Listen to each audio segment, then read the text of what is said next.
नरेंद्र दामोदर दास मोदी, आदित्यनाथ योगी, ममता बनर्जी। इन सब वीडियोस में कुछ चीजें काफी कॉमन हैं। Popularity, strong personality and grass root connection. Generally हम इलेक्शंस को उनके रिजल्ट्स के थ्रू देखते हैं और इसे जनरली आपके सामने किसी न्यूज चैनल या फिर किसी पॉलिटिकल एक्सपर्ट के थ्रू प्रेजेंट किया जाता है, जो कि टॉप डाउन अप्रोच होती है। इसमें पूरा का पूरा फोकस पॉलिटिकल फेस पर होता है। आज हम आपके लिए लेकर आए हैं एक यूनिक केस स्टडी, जिसमें हम देखेंगे कि कैसे political parties data science and data analytics का यूज करती हैं अपनी पॉलिटिकल स्ट्रेटजी को शेप करने के लिए। बट बिफोर वी स्टार्ट, एक बात क्लियर कर देना चाहते हैं कि ये स्टडी बीजेपी की इलेक्टोरल ऑर्गेनाइजेशनल लेवल स्ट्रैटेजी को डिस्कस करेगी, क्योंकि हमारा मानना है कि बीजेपी पहली ऐसी पॉलिटिकल पार्टी थी जिसने डेटा एनालिसिस और डेटा साइंस को अच्छी तरह से अपने डिसीजन मेकिंग प्रोमिसेस में इम्प्लीमेंट किया और आज करती भी आ रही है। इसका प्रूफ आपको उसकी सक्सेस को देखकर पता चल जाएगा। अब कुछ लोग सोचते हैं कि बीजेपी ने इलेक्शन में नरेंद्र मोदी या फिर दूसरे पॉपुलर फेस या फिर इफेक्टिव मार्केटिंग की वजह से जीत हासिल की है, पर हकीकत में ऐसा नहीं है। इस वीडियो को एंड तक जरूर देखें, जिसमें हम ये बताएंगे कि कैसे BJP data analytics, data science और एआई का यूज करती है और कैसे कुछ पॉलिटिकल पार्टीज भी हैं जो अब ये टेक्नोलॉजी यूज कर रही हैं। इसे ऐसे समझिए, एक सिंगल लार्जेस्ट पॉलिटिकल पार्टी ने फुल मेजॉरिटी के साथ सेंटर में सरकार बनाई और उसी के साथ स्टार्ट हुई नरेंद्र मोदी जी की एक न्यू इनिंग्स, जिन्होंने पूरे पॉलिटिकल डायनामिक्स को चेंज कर दिया। एक बात तो सच है कि 2014 का इलेक्शन एक ऐसा साल था जब पहली बार टेक्नोलॉजी का इस्तेमाल पूरी तरह से इलेक्शन कैंपेन में हुआ।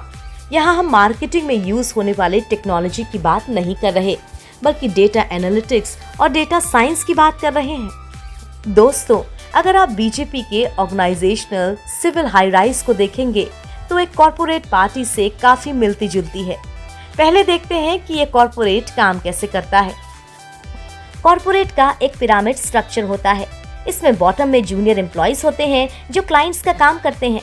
मैनेजर्स एम्प्लॉइज के काम को मॉनिटर और क्लाइंट के साथ होने वाले किसी भी इश्यू को रिजॉल्व करते हैं। मैनेजर्स अपना स्टेटस, अपनी रिपोर्ट वीपी और फिर सीनियर एग्जीक्यूटिव्स को भेजते हैं और उनके ऊपर होते हैं मैनेजमेंट टीम, जो कंपनी में होने वाले इंपॉर्टेंट डिसीजंस को लेती है, और उसके ऊपर होता है सीईओ। इस final decision making organisational structure में लोग चेंज होते रहते हैं ताकि न्यू फेस, न्यू आइडियाज लेकर आए। बीजेपी की नेशनल लेवल की टीम स्ट्रैटेजी इसमें पूरी तरह से फिट बैठती है। बॉटम में होते हैं party workers, local committee, district committee, state executive और द नेशनल प्रेसिडेंट। कोई स्थायी पद किसी को भी नहीं दिया जाता, यहाँ तक कि प्रेसिडेंट का भी कार्यकाल निर्धारित होता है और समय समय पर चेंज किया जाता है। इन चेंजेस की वजह से पार्टी को काफ़ी फायदा हुआ, क्योंकि बीजेपी के जितने भी प्रेसिडेंट हुए हैं वो सब ग्रास रूट लेवल और परिश्रम से ही ऊपर आए हैं। अब देखते हैं कि इस डेटा की मदद से कैसे बीजेपी ने इसका सही इस्तेमाल करके अब तक बेहतर रिजल्ट्स दिए हैं। Number 1, data collection. किसी भी एंटीक पीस मॉडल का बेस होता है डेटा। अब आपको ये सोचकर हैरानी होगी कि बीजेपी ने 2007 में ही अपनी आईटी सेल बनाई थी। तब डिजिटल वर्ल्ड में Narendra Modi 4th time chief minister बनकर आए थे और पार्टी ने उन्हें सेंटर स्टेज दिया था। वहीं दूसरी पार्टियों ने पार्टी में किसी भी तरह की ट्रेडिशनल पब्लिसिटी कैंपेन में अपने आप को नहीं लगाया। बीजेपी आईटी सेल ने अब तक काफी पॉलिटिकल कंसल्टिंग फर्म्स के साथ वोटर्स के डेटा को एक्वायर करने का काम किया है। इसमें 2014 में प्रशांत किशोर की आईपैक टीम और टेक्नोलॉजी और एसोसिएशन ऑफ बिलियन माइंड्स भी शामिल है। बीजेपी आईटी सेल एक पैरेलल स्ट्रक्चर है जो बूथ लेवल के डेटा को पार्टी वर्कर्स, प्राइमरी मेंबर्स और कंसल्टिंग फर्म के थ्रू गैदर करती है। अगर आप वोटर्स के डेटा की बात करें तो बीजेपी ने 1 वोटर 1 स्ट्रैटेजी पर फोकस किया है। इसमें वोटर्स को यूनिक टारगेट किया जाता है। कस्टमाइज्ड स्ट्रैटेजी से इस कलेक्शन के वोटर इंडिविजुअल प्रोफाइल या वीआईपी प्रोफाइल कहते हैं। ये डेटा डिफरेंट टाइप के होते हैं, लेकिन वोटर्स की डिटेल्स यानी कि एज, जेंडर, कास्ट एक्सेट्रा सब ली जाती है।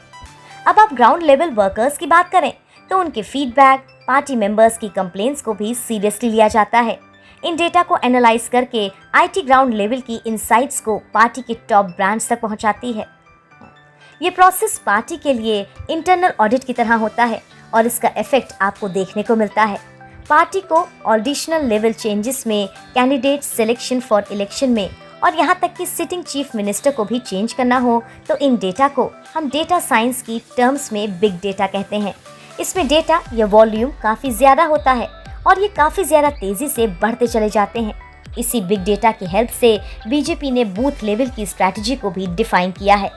आपकी जानकारी के लिए बता दें कि बूथ का मतलब होता है पोलिंग बूथ, जहां हम वोट देने जाते हैं। एक डेटा का यूज करके आईटी टीम पोलिंग बूथ को सिस्टमैटिक क्लासिफाई करती है। 3 चीजों को ध्यान में रखकर स्ट्रैटेजी बनाई जाती है। इलेक्शन में बीजेपी ने उस बूथ पर कैसा परफॉर्म किया, उस बूथ पर बीजेपी के कार्यकाल तथा प्राइमरी मेंबर्स और बेनिफिशियरी कितने हैं, जमीन पर बूथ टीम क्या फीडबैक दे रही है और इसके बाद पार्टी वर्कर्स वीआईपी यानी कि वोटर इंडिविजुअल प्रोफाइल का यूज करके ज्यादा से ज्यादा लोगों को टारगेट करते हैं, जिससे कि हर बूथ के वोटर्स में पार्टी के कैंडिडेट और गवर्नमेंट के विजन को कम्युनिकेट किया जाता है। Number 2, targeted marketing. Initial voting में स्मार्टफोन पेनिट्रेशन इंडिया में इतना ज्यादा नहीं था, तभी बीजेपी ने टारगेट मार्केटिंग का पूरा यूज किया। वोटर्स 3 तरह के होते हैं, undecided voters, in opposition voters और कोर वोटर्स। अब काम शुरू होता है कोर वोटर्स को कंसोलिडेट करके रखना और ज्यादा से ज्यादा डिसाइडेड वोटर्स को अपने पास में लाने का। डेटा साइंस की दुनिया में हम इसे स्ट्रिंग एल्गोरिथम कहते हैं, जो एक अनसुपरवाइज्ड एल्गोरिथम है। इस मॉडल में हम डेटा को एक लिस्टिंग मॉडल में फीड करते हैं और वो मॉडल डेटा के डिफरेंट फीचर्स को रीड एंड एनालाइज करके उसे डिफरेंट क्लस्टर्स में डिवाइड कर देती है। आईटी सेल फिर अनडिसाइडेड वोटर्स को mobile calls, SMS voice recording messages और सोशल मीडिया लाइक व्हाट्सएप और अदर मैसेजिंग प्लेटफॉर्म्स के थ्रू पार्टी के विजन और अचीवमेंट्स को कन्वे करती है। क्योंकि हमारे इतने बड़े देश में डोर टू डोर कैंपेन करना काफी डिफिकल्ट है और यह उदाहरण के तौर पे एक महिला वोटर जो कि असम के चाय बागान में काम करती है, उन्हें ये मैसेज आया कि कैसे बीजेपी ने वर्कर्स की डेली वेजेस को हाइक करके उन्हें फायदा पहुंचाया है, और एक बिजनेसमैन को ये मैसेज आया कि कैसे बीजेपी की सरकार में गुंडागर्दी पे लगाम कसी गई है। यही नहीं, पार्टी ऑपोजिशन वोटर्स को भी अपनी साइड में करने के लिए माइक्रो कम्युनिकेशन जैसे कि मोबाइल, सोशल मीडिया और बीजेपी वॉलंटियर्स के थ्रू भी कन्विंस करने की कोशिश करती है। इसका इफेक्ट हमने हाल ही में हुए 2022 यूपी इलेक्शन में देखा, जहां दलित जो कि बीएसपी के ट्रेडिशनल वोटर्स हैं और यादव जो कि एसपी के ट्रेडिशनल वोटर्स हैं, उन्होंने बीजेपी को वोट दिया। Number 3, sentimental analysis. तो किसी भी कंपनी या ऑर्गेनाइजेशन को चलाने के लिए उनके एम्प्लॉयज और उनके क्लाइंट्स दोनों का फीडबैक बहुत इंपॉर्टेंट होता है। यहाँ एम्प्लॉयज का मतलब पार्टी वर्कर्स और क्लाइंट मतलब वोटर्स। इंटरफेस की दुनिया में फीडबैक एनालिसिस NLP यानी नेचुरल लैंग्वेज प्रोसेसिंग के थ्रू किया जाता है। अब सोचिए, इतनी बड़ी पार्टी और इंडिया की इतनी ज्यादा पॉपुलेशन की कंपनीज को एनालाइज करना बिना टेक्नोलॉजी की मदद से इम्पॉसिबल है।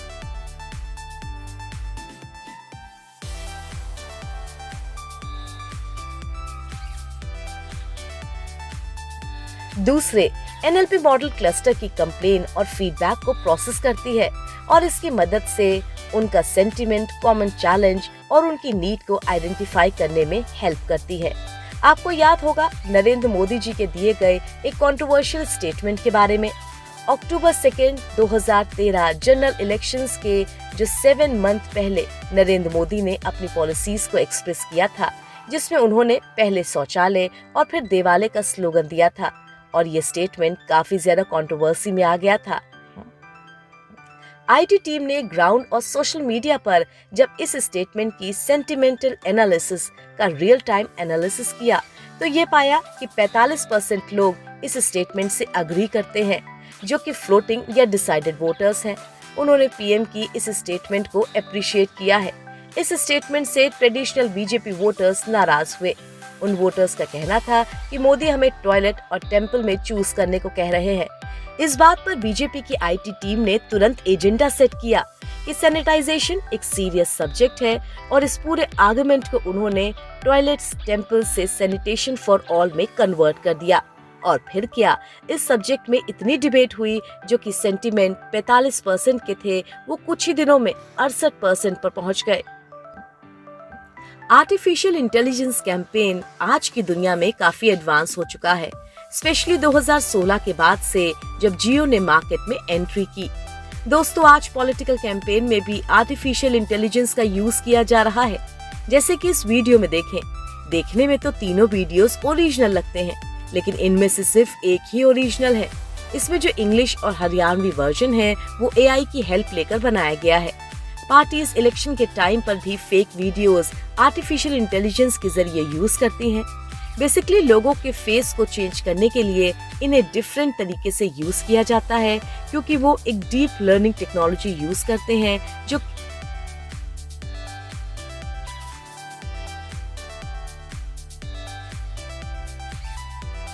अब कहानी आती है असली, जब हम मेट्रो सिटीज से महज 25 किलोमीटर अंदर जाते हैं, क्योंकि ये ऐसी जगह है जहां आज भी 2G तक ठीक से नहीं चल रहा।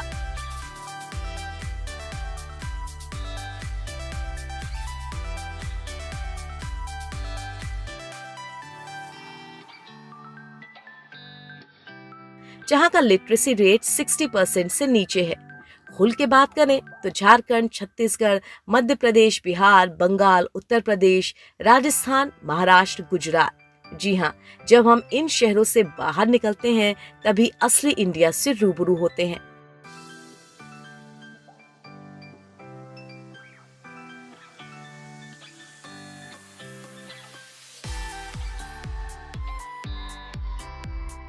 यहाँ डेटा साइंस अलग तरह से अप्लाई होता है। तरीका वही वीडियो और ऑडियो मैसेज, लेकिन निर्भरता सोशल मीडिया पर हरगिज नहीं। हम लाते हैं टूल्स जो कैंडिडेट को वोटर्स तक सीधे जोड़ता है, उनके हर संवाद को वीडियो के रूप में घर घर तक पहुंचाता है। जहां एक इंसान पैदल पहुंच सके वहां तक वीडियो दिखाया जाता है। ऐसा करके कैंडिडेट की उपस्थिति या यूं कहे कि डोर टू डोर कैंपेन का दायरा और फ्रीक्वेंसी बढ़ जाती है। And we all know visuals memories are the strongest memories.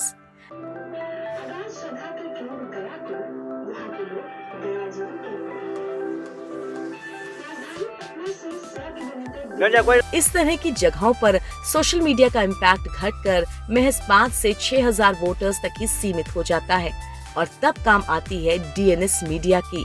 Solid strategies हम देते हैं, विधानसभा वार हर बूथ पर मौजूद वोटर्स के हिसाब से strategy, means each voter mapping.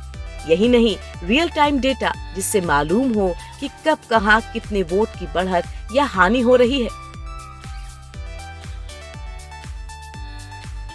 इसके लिए बनाया जाता है एक गुप्त कंट्रोल रूम। एक ही जगह से कैंडिडेट अपनी विधानसभा या लोकसभा में कई जगह लाइव देखा जा सकता है।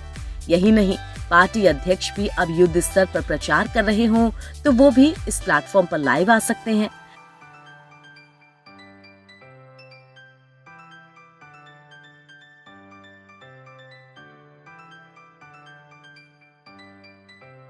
मतलब कम समय में ज्यादा प्रचार। चुनाव के दिन हम देते हैं रियल टाइम डेटा, जो कि बताता है कि किसने कब वोट दिया, और अगर उसी घर में और वोटर्स है तो कंट्रोल रूम तुरंत संपर्क करके उन वोटर्स को मतदान केंद्र तक ले जाने की कोशिश करता है।